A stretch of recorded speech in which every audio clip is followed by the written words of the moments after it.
130 करोड़ देशवासियों की तरफ से दीपावली की बहुत बहुत बधाई।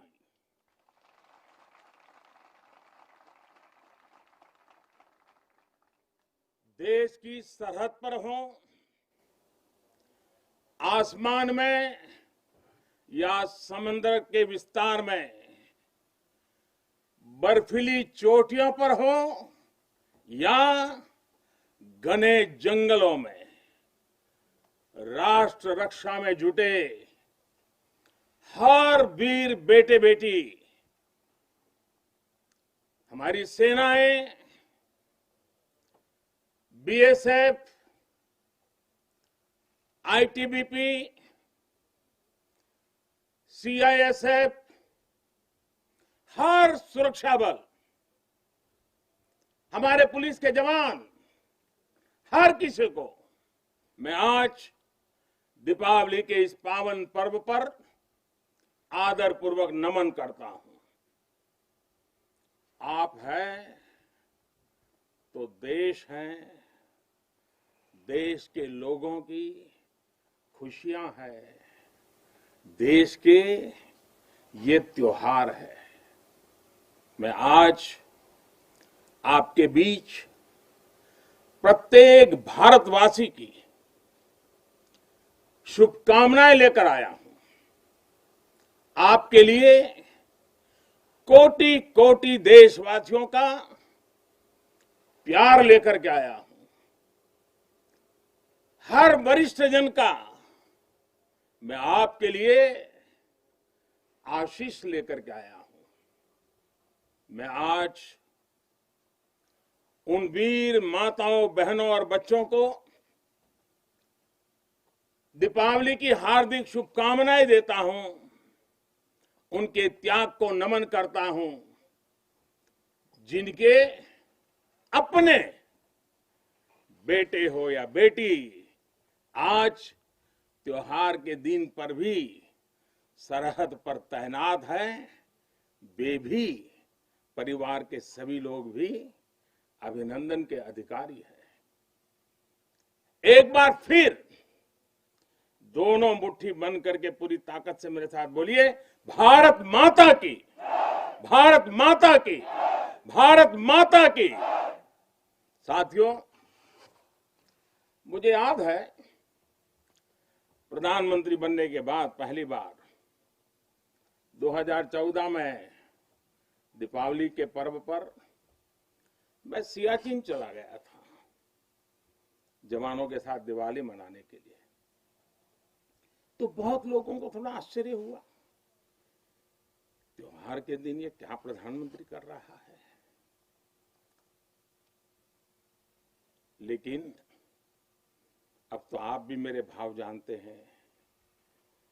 अगर दिवाली के पर्व पर अपनों के बीच ही तो जाऊंगा, अपनों से दूर कहां रहूंगा।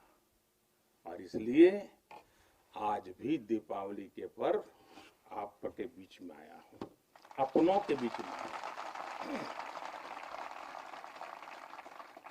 आप भले बर्फीली पहाड़ियों पर रहें या फिर रेगिस्तान में, मेरी दिवाली तो आपके बीच आकर ही पूरी होती है।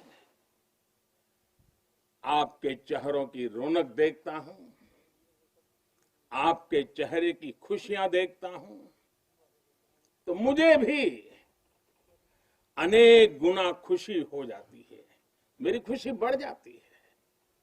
इसी खुशी के लिए, देशवासियों के उल्लास को आप तक पहुंचाने के लिए आज मैं फिर एक बार इस रेगिस्तान में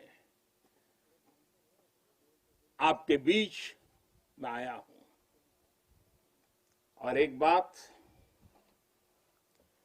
आपके लिए, मैं त्योहार का दिन है तो थोड़ी सी मिठाई भी लेके आया हूं। लेकिन ये सिर्फ देश का प्रधानमंत्री मिठाई लेके नहीं आया है, ये मेरी ही नहीं, ये सभी देशवासियों के प्रेम और अपनेपन का स्वाद भी उसके साथ लेकर के आया हूं। इन मिठाइयों में आप देश की हर मां के हाथ की मिठास अनुभव कर सकते हैं।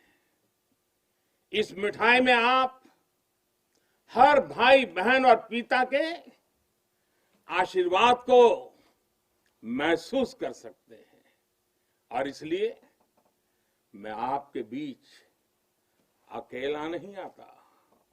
मैं अपने साथ देश का आपके प्रति प्रेम, आपके प्रति स्नेह और आपके लिए आशीर्वाद भी साथ लेकर के आता हूं।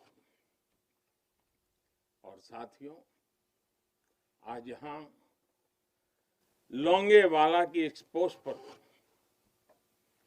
तो देश भर की नजरें भी आप पर है। मां भारती के लाडलों, मेरी इन बेटियां, मेरे देश की गौरव देने वाली बेटियां जो मेरे सामने बैठी हैं, उन पर देश की नजर है। मुझे लगता है कि देश की सरहद पर अगर किसी एक पोस्ट का नाम देश के सबसे ज्यादा लोगों को याद होगा, अनेक पीढ़ियों को याद होगा, तो उस पोस्ट का नाम है लोंगेवाला पोस्ट। हर किसी की जुबान पर है।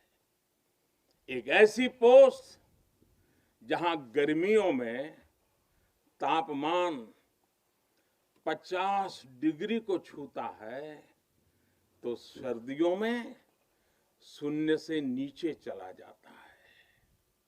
और मई जून में ये बालू जिस प्रकार से आती हैं, एक दूसरे का चेहरा भी नहीं देख पाते। इस पोस्ट पर आपके साथियों ने शौर्य की एक ऐसी गाथा लिख दी है जो आज भी हर भारतीय के दिल को जोश से भर देती है। लोंगेवाला का नाम लेते ही हृदय की गहराई से, मन मंदिर से यही प्रकट होता है, जो बोले सो निहाल, सत श्री अकाल। ये जयकारा कानों में गूंजने लगता है। साथियों, जब भी सैन्य कुशलता के इतिहास के बारे में लिखा पढ़ा जाएगा, जब सैन्य पराक्रम की चर्चा होगी, तो बैटल ऑफ लोंगेवाला को जरूर याद किया जाएगा। ये वो समय था जब पाकिस्तान की सेना बांग्लादेश के निर्दोष नागरिकों पर अत्याचार कर रही थी, जुल्म कर रही थी, नरसंहार कर रही थी। बहन बेटियों पर अमानवीय जुल्म हो रहे थे और पाकिस्तान की सेना के लोग कर रहे थे। इन हरकतों से पाकिस्तान का घृणित चेहरा उजागर हो रहा था, भयंकर रूप दुनिया के सामने पाकिस्तान का प्रकट हो रहा था। इन सब से दुनिया का ध्यान हटाने के लिए पाकिस्तान ने हमारे देश की पश्चिमी सीमाओं पर मोर्चा खोल दिया। पाकिस्तान को लगता था कि भारत की पश्चिम सीमा पर मोर्चा खोल दूंगा, दुनिया में भारत ने ये कर दिया, भारत के वो कर दिया करके रोता रहूंगा और बांग्लादेश के सारे पाप उनके छिप जाएंगे। लेकिन हमारे सैनिकों ने जो मुंह तोड़ जवाब दिया, पाकिस्तान को लेने के देने पड़ गए।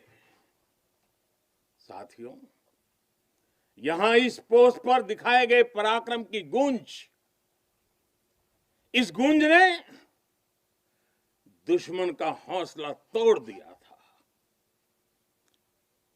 उसको क्या पता था कि हां, उसका सामना मां भारती के शक्तिशाली बेटे बेटियों से होने वाला है। मेजर कुलदीप सिंह चांदपुरी के नेतृत्व में भारतीय वीरों ने टैंकों से लैस दुश्मन के सैनिकों को धूल चटा दी। उनके मंसूबों को नेस्त नाबूद कर दिया। कभी कभी मुझे लगता है कि कुलदीप जी के माता पिता ने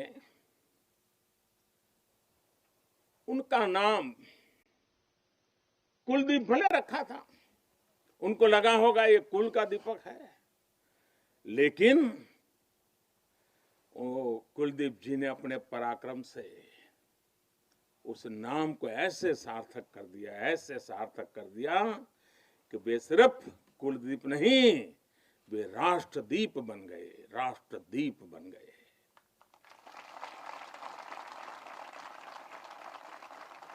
साथियों, लोंगेवाला का वो ऐतिहासिक युद्ध भारतीय सैन्य बल के शौर्य का प्रतीक तो है ही। थल सेना, बीएसएफ और वायुसेना के अद्भुत कोऑर्डिनेशन का भी प्रतीक है।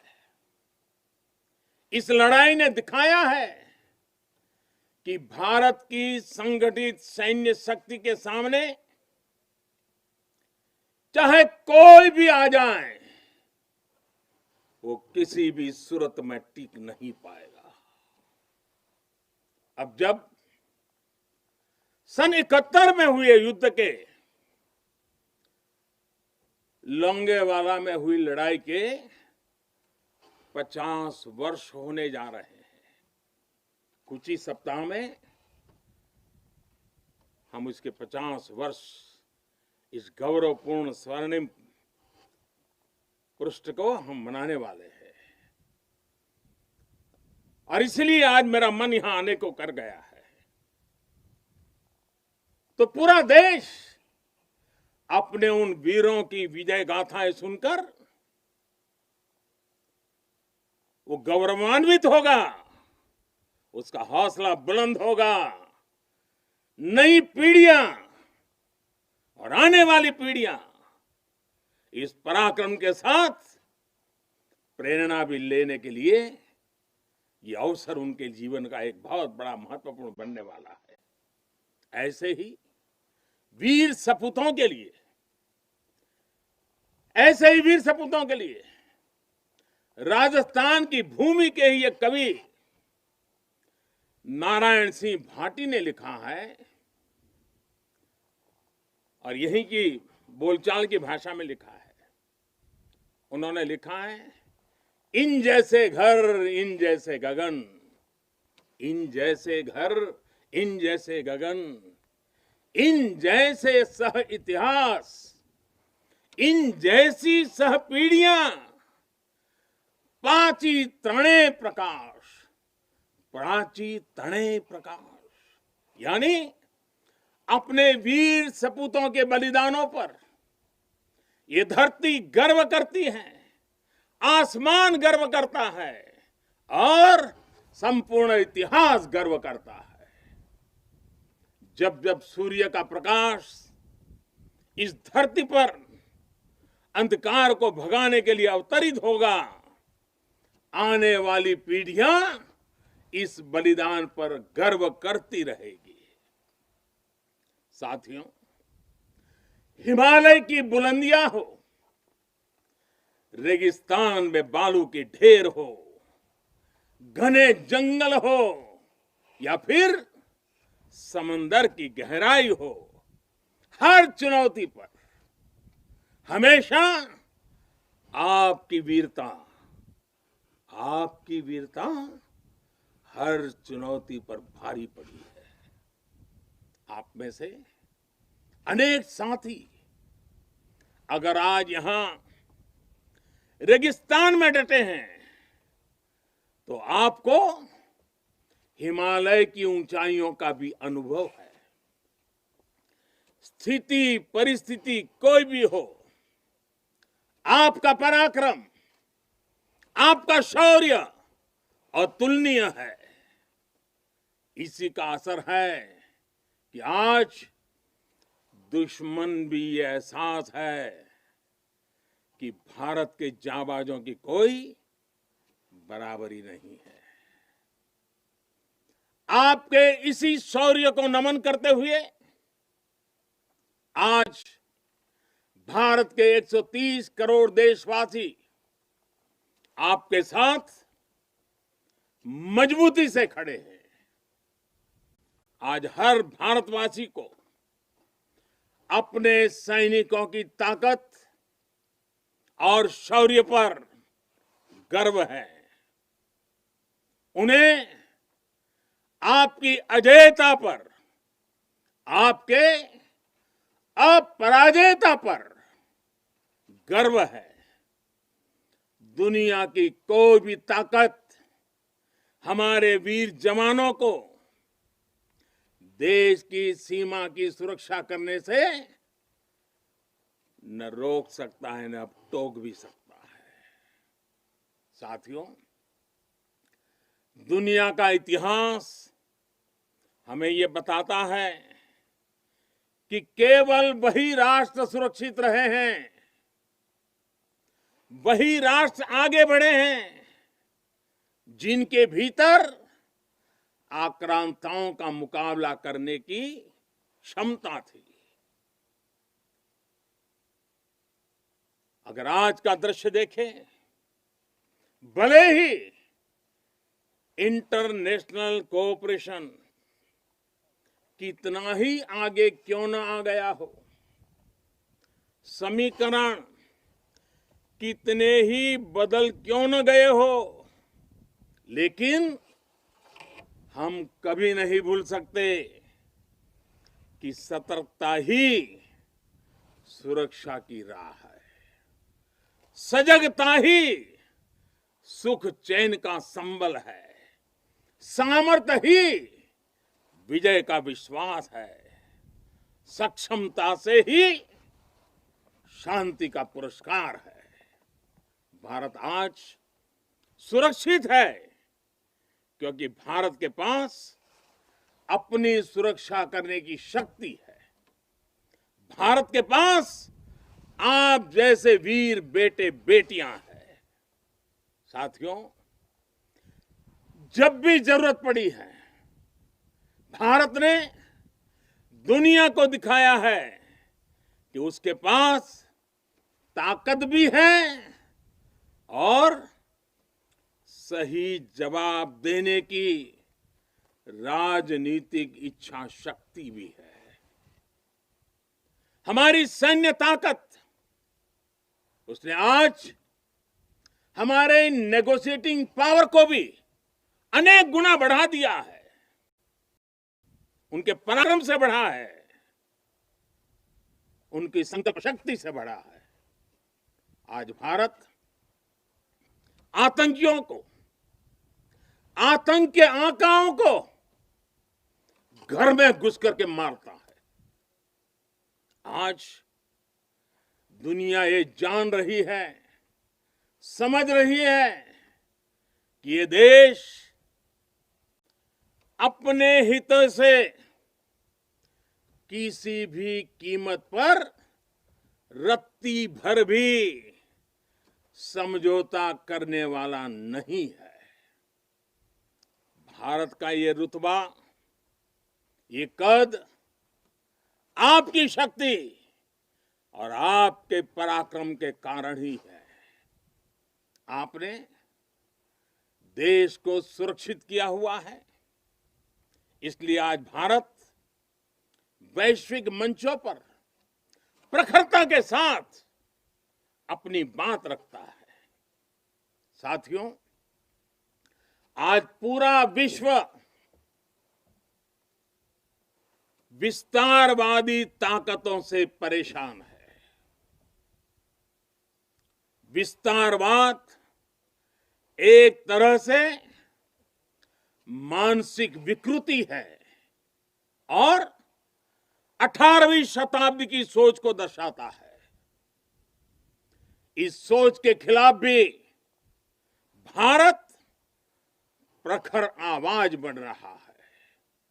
साथियों, आज भारत बहुत तेजी के साथ अपने डिफेंस सेक्टर को आत्मनिर्भर बनाने की तरफ बहुत तेजी से कदम उठा रहा है, आगे बढ़ रहा है। हाल ही में हमारी सेनाओं ने निर्णय लिया है कि वो 100 से ज्यादा अलग अलग प्रकार की जो आवश्यकताएं, खासकर हथियार और साजो सामान, उसको अब विदेशों से नहीं लेंगे, भारत में उत्पाद की हुई चीजें ही लेंगे। यहीं का उत्पाद और उसके लिए जो आवश्यक होगा करेंगे। ये निर्णय छोटा नहीं है। इसके लिए सीने में बहुत बड़ा दम लगता है, अपने जवानों पर विश्वास लगता है। मैं आज इस मौके पर और त्याग और तपस्या की एक महत्वपूर्ण भूमि से मैं अपनी सेनाओं को उनके इस महत्वपूर्ण फैसले के लिए बहुत बहुत बधाई देता हूं। ये निर्णय छोटा नहीं, मैं जानता हूं। फैसला सेना ने लिया, आत्मनिर्भर भारत का एक बहुत बड़ा हौसला बढ़ाने वाला निर्णय लिया। लेकिन सेना के इस फैसले से देशवासियों में भी, 130 करोड़ देशवासियों में ऐसा मैसेज चला गया, सब दूर चला गया। और वो मैसेज क्या गया? लोकल के लिए वोकल होने का। सेना के एक निर्णय ने 130 करोड़ देशवासियों को लोकल के लिए वोकल होने की प्रेरणा दी। मैं आज देश के नौजवानों से, देश की सेनाओं से, सुरक्षा बलों से, पैरामेडिकल फोर्सेस से एक के बाद एक इस प्रकार निर्णयों के अनुकूल भारत में भी मेरे देश के युवा ऐसी ऐसी चीजों का निर्माण करेंगे, ऐसी ऐसी चीजें बना करके लाएंगे। हमारे सेना के जवानों की, हमारे सुरक्षा बल के जवानों की ताकत भी बढ़ेगी। हाल के दिनों में अनेक स्टार्टअप्स सेनाओं की जरूरतों को पूरा करने के लिए आगे आए हैं। डिफेंस सेक्टर में नौजवानों के नए स्टार्टअप्स देश को आत्मनिर्भरता के मामले में और तेजी से आगे ले जाएंगे। साथियों, रक्षा क्षेत्र में आत्मनिर्भर भारत देश के बढ़ते हुए सामर्थ्य का लक्ष्य है। सरहद पर शांति। आज भारत की रणनीति साफ है, भारत की रणनीति स्पष्ट है। आज का भारत समझने और समझाने की नीति पर विश्वास करता है, समझने की भी और समझाने की भी। लेकिन अगर हमें आजमाने की कोशिश की, फिर तो जवाब भी उतना ही प्रचंड मिलेगा। साथियों, देश की अखंडता देशवासियों की एकता पर निर्भर करती है। शांति, एकता, सद्भावना देश के भीतर देश की अखंडता को ऊर्जा देती है। सीमा की सुरक्षा सुरक्षा बलों की शक्ति के साथ जुड़ी है। सीमा पर हमारे जाबाजों का हौसला बुलंद रहे, उनका मनोबल आसमान से भी ऊंचा रहे, इसलिए उनकी हर आवश्यकता, हर जरूरत आज देश की सर्वोच्च प्राथमिकताओं में है। उनके परिवार की देखभाल ये देश का दायित्व है। बीते समय में सैनिकों के बच्चों की शिक्षा और रोजगार को लेकर भी अनेक फैसले लिए गए हैं। पिछले वर्ष जब मैंने दूसरी बार शपथ ली थी, मेरा पहला फैसला ही शहीदों के बच्चों की शिक्षा से जुड़ा हुआ था। इसके तहत नेशनल डिफेंस फंड के अंतर्गत मिलने वाली स्कॉलरशिप को बढ़ाया गया है। साथियों, सुविधा के साथ साथ वीरों के सम्मान के लिए भी देश में अभूतपूर्व प्रयास चल रहे हैं। नेशनल वॉर मेमोरियल, राष्ट्रीय समर स्मारक, या फिर नेशनल पुलिस मेमोरियल हो, ये दोनों स्मारक देश के शौर्य के सर्वोच्च प्रतीक बनकर देशवासियों को, हमारी नई पीढ़ी को प्रेरित कर रहे हैं। साथियों, मुश्किल चुनौतियों के बीच आपका व्यवहार, आपका टीम वर्क देश को हर मोर्चे पर इसी जज्बे के साथ लड़ने की सीख देता है। आज देश इसी भावना से कोरोना जैसी महामारी के खिलाफ भी जंग लड़ रहा है। देश के हजारों डॉक्टर्स, नर्सिस, हेल्पर्स और सपोर्ट स्टाफ दिन रात बिना रुके, बिना थके काम कर रहे हैं। देशवासी भी इस जंग को फ्रंट लाइन वॉरियर्स की तरह लड़ रहे हैं। इतने महीनों से हमारे देशवासी पूरे अनुशासन का पालन कर रहे हैं, मास्क जैसी सावधानियों का पालन कर रहे हैं और अपने और अपनों के जीवन की भी रक्षा कर रहे हैं। लेकिन हमें ये भी एहसास है कि अगर हमें मास्क पहनने में ही इतनी तकलीफ होती है, तो आपके लिए ये सुरक्षा जैकेट्स, न जाने आपके शरीर पर कितनी चीजें आपको लादनी पड़ती हैं। इतना सब कुछ पहनना कितना कठिन होता होगा। आपके इस त्याग से देश अनुशासन भी सीख रहा है और सेवा धर्म का पालन भी कर रहा है। साथियों, सीमा पर रहकर आप जो त्याग करते हैं, तपस्या करते हैं, वो देश में एक विश्वास का वातावरण बनाता है। हर हिंदुस्तानी के अंदर एक नया कॉन्फिडेंस लेवल लाता है।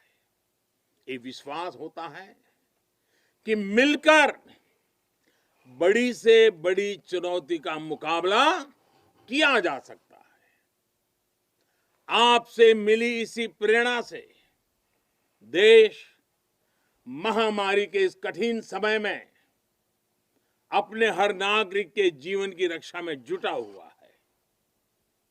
इतने महीनों से देश अपने 80 करोड़ से ज्यादा नागरिकों के भोजन की व्यवस्था कर रहा है, लेकिन इसके साथ ही देश अर्थव्यवस्था को फिर से एक बार गति देने का भी पूरे हौसले से प्रयास कर रहा है। देशवासियों के इसी हौसले का परिणाम है कि आज कई सेक्टर्स में फिर से रिकॉर्ड रिकवरी और ग्रोथ दिख रहा है। ये अलग अलग प्रकार की सब लड़ाइयां, ये सब सफलताएं, इनका श्रेय सीमा पर डटे हमारे जवानों को जाता है, आपको जाता है।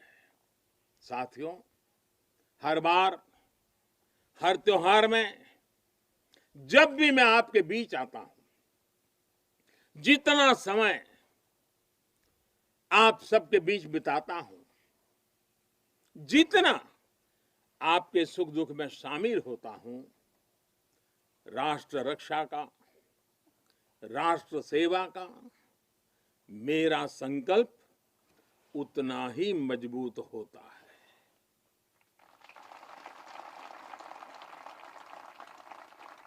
मैं आपको फिर आश्वस्त करता हूं कि आप निश्चिंत होकर अपने कर्तव्य पथ पर डटे रहें। प्रत्येक देशवासी आपके साथ है। हां, आज के दिन मैं आपसे एक मित्र के रूप में, एक साथी के रूप में 3 बातों का आग्रह करूंगा और मुझे विश्वास है कि मेरा यह आग्रह आपके लिए भी हो सकता है संकल्प बन जाए। पहला, कुछ न कुछ नया इनोवेट करने की आदत को, नई तरीके से करने की आदत, नई चीज खोज करके करने की आदत, इसको जिंदगी का हिस्सा बनाइए। और मैंने देखा है कि इस प्रकार की जिंदगी गुजारने वाले हमारे जवान, उनकी क्रिएटिविटी देश के लिए बहुत कुछ नई चीजें ला सकती है। आप थोड़ा सा ध्यान दीजिए कुछ न कुछ इनोवेट करने का। देखिए हमारे सुरक्षा बलों को, क्योंकि आप अनुभव के आधार पर इनोवेट करते हैं, रोजमर्रा से जिस प्रकार से जूझते हैं उसमें से निकालते हैं, बहुत बड़ा लाभ होता है। दूसरा मेरा आग्रह है, और वो आप लोगों के लिए बहुत जरूरी है, आप हर हालत में योग को अपने जीवन का हिस्सा बनाए रखिए। और तीसरा, हम सब की अपनी अपनी मातृभाषा है। हम में से बहुत लोग हिंदी बोलते भी हैं, हम में से कुछ लोग अंग्रेजी भी बोलते हैं। इन सब से तो हमारा स्वाभाविक नाता रहता है। लेकिन जब ऐसा सामूहिक जीवन होता है, एक मेरे सामने लघु भारत बैठा हुआ है, देश के हर कोने के नौजवान बैठे हुए हैं, अलग अलग मातृभाषा के नौजवान बैठे हुए हैं, तब मैं आपसे एक और आग्रह करता हूं कि मातृभाषा वो जानते हैं आप, हिंदी जानते हैं, अंग्रेजी जानते हैं, क्यों ना अपने किसी एक साथी के पास से भारत की कोई एक और भाषा आप जरूर आत्मसात कीजिए, सीखिए। आप देखना वो आपकी एक बहुत बड़ी ताकत बन जाएगी। आप जरूर देखेंगे ये बातें आप में एक नई ऊर्जा का संचार करेगी। साथियों, जब तक आप है, आपका ये हौसला है, आपकी ये त्याग और तपस्या है, 130 करोड़ भारतवासियों का आत्मविश्वास कोई नहीं डिगा पाएगा। जब तक आप हैं, तब तक देश की दिवाली इसी तरह रोशन होती रहेगी।